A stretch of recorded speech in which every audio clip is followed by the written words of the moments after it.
दोस्तों आइए आज इस वीडियो में जानते हैं कल की घटना के बारे में, साथ ही जानेंगे आगे सरकार का क्या प्लान है नक्सलियों के खिलाफ। दोस्तों कल गृह मंत्री अमित शाह ने इस पूरे मामले को लेकर एक हाई लेवल की मीटिंग बुलाई थी।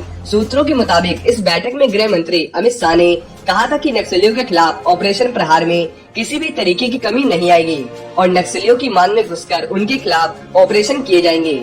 वहीं दोस्तों छत्तीसगढ़ के बीजापुर में शनिवार को सुरक्षा बलों और नक्सलियों के बीच हुई मुठभेड़ में 22 भारतीय जवान शहीद हो गए। इस घटना के बाद दिल्ली में केंद्रीय गृह मंत्री अमित शाह ने रविवार को हाई लेवल मीटिंग बुलाई, जिसमें नक्सलियों पर बड़े एक्शन की बात कही है। हालांकि जानकारी के मुताबिक बीते कई सालों से स्पेशल जोन कमेटी क्षेत्र के तहत नक्सलियों का पीएलजीए बटालियन नंबर 1, जो कि ताकतवर गोरिल्ला फोर्स है जो देश की लोकतांत्रिक व्यवस्था को कमजोर कर रहा था। दोस्तों पीएलजीए का मतलब पीपल्स लिबरेशन गोरिल्ला आर्मी है। वहीं बस्तर के इलाके में अच्छे तरीके से ऑपरेशन किया जाए, इसी कारण से माओवादियों के कोर क्षेत्र में अपनी जान की परवाह न करते हुए डीआरजी, एसटीएफ, कोबरा और सीआरपीएफ के जवानों द्वारा लगातार ऑपरेशन इनकी मान में घुसकर चलाए जा रहे हैं। इसी सिलसिले में 3 अप्रैल को जिला बीजापुर और सुकमा के बॉर्डर पर तरतेम के पहाड़ी इलाकों में पीएलजीए 1 माओवादियों की उपस्थिति की सूचना मिली थी, जिसके आधार पर डीआरजी, एसटीएफ, कोबरा और सीआरपीएफ की टीम को ऑपरेशन के लिए रवाना किया गया था। नक्सलियों को उनके कोर एरिया में घेरने और खदेड़ने के लिए थाना तारतेम से भेजे गए संयुक्त बल के अलावा उसूल, पामीर, मेनवा और नरसापुर बेस कैंपों से भी कोर एरिया के अलग अलग टारगेट बाबत सुरक्षा बलों को रवाना किया गया था। 3 अप्रैल के दोपहर 12 बजे से जोना गुंडम और टिकला गुंडम के बीच जंगल में सीआरपीएफ के बल और पीएलजीए बटालियन नंबर 1 के बीच मुठभेड़ हुई और इस मुठभेड़ में 22 जवानों के शहीद होने की पुष्टि की गई है। साथ ही एक जवान अभी लापता है, जिसके लिए सर्च ऑपरेशन सुरक्षा बलों की तरफ से चलाया जा रहा है। जानकारी के मुताबिक नक्सलियों और सुरक्षा बलों के इस मुठभेड़ के दौरान डीआरजी के 8, एसटीएफ के 6, कोबरा के 7 और बस्तेरिया बटालियन के 1 जवान शहीद हो गए हैं। इस घटना में 31 जवान घायल हैं, जिसमें से 13 जवान गंभीर रूप से घायल बताए जा रहे हैं। और दोस्तों इस मुठभेड़ के दौरान सुरक्षा बल द्वारा पीएलजीए बटालियन नंबर 1 के विरुद्ध एक बड़ा ऑपरेशन किया गया था, जिसमें उनको काफी नुकसान पहुंचाया गया है। मुठभेड़ के दौरान एक महिला माओवादी कमांडर का शव इंसास राइफल के साथ बरामद किया गया है, जिसकी शिनाख्त पामेड एलजीएस कमांडर मांडवी वनोजा के रूप में हुई है।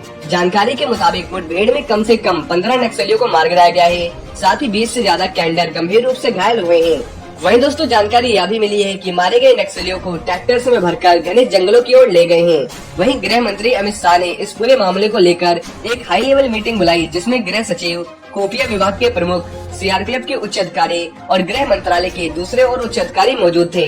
इन्फॉर्मेशन के मुताबिक इस बैठक में गृह मंत्री अमित शाह ने ऑर्डर दिए हैं कि नक्सलियों के खिलाफ ऑपरेशन प्रहार में किसी भी तरीके की कमी नहीं आएगी और नक्सलियों की मान में घुसकर उनके खिलाफ ऑपरेशन किए जाएंगे।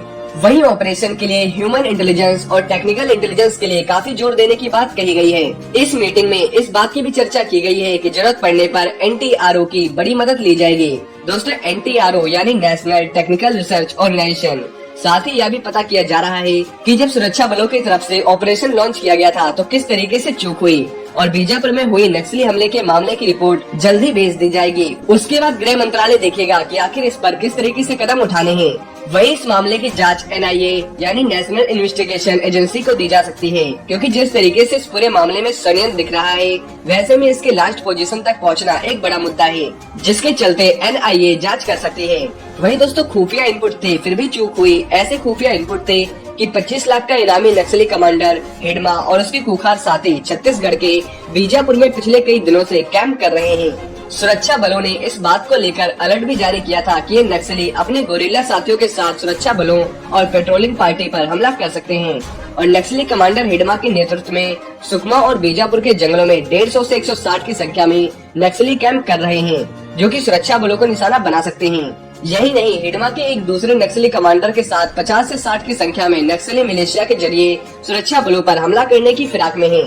साथ ही पीएलजीए 1 के बारे में जानकारी मिली है कि वह इस समय बस्तर के इलाके में बीजापुर और सुकमा के आसपास सुरक्षा बलों के डर से भागता फिर रहा है।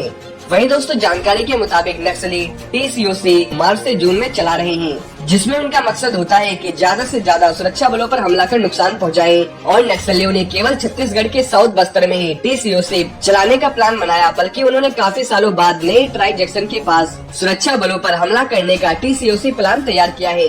सुरक्षा बलों की रिपोर्ट के मुताबिक नक्सली PLGA का कमांडर मांडवी इंदुमल उर्फ हिडमा सुरक्षा बलों के छीने हथियार और UBGL रॉकेट लॉन्चर से हमला करने की फिराक में है। यही नहीं, सुरक्षा बलों के लिए रसद सामग्री के लिए इस्तेमाल किए जाने वाले हेलीकॉप्टर को देसी रॉकेट लॉन्चर से गिराने की नक्सलियों ने रणनीति बनाई है। अब सरकार द्वारा यहाँ कह दिया गया है कि इन नक्सलियों के खिलाफ ऑपरेशन तेज किया जाएगा, साथ ही इस बार इनके टॉप कमांडर को निशाना बनाया जाएगा। वहीं दोस्तों, घायल जवानों को बेहतर इलाज मुहैया कराए जाने के निर्देश दिए गए हैं। नक्सल प्रभावित इलाकों में अंदरूनी जगह पर तैनात सुरक्षा बलों के कैंप और जवानों के पास मौजूद हथियार उपकरण को और ज्यादा आधुनिक बनाया जाएगा। नक्सलियों के खिलाफ ऑपरेशन प्रहार में किसी भी तरीके की कमी नहीं आएगी। वहीं दोस्तों, जो कल हमारे जवान शहीद हुए हैं उनके लिए हमें बहुत अफसोस है और सरकार से अपील है कि जल्द से जल्द इसके खिलाफ कदम उठाए जाएं। वहीं दोस्तों, इस वीडियो से जुड़ी आपके मन में कोई भी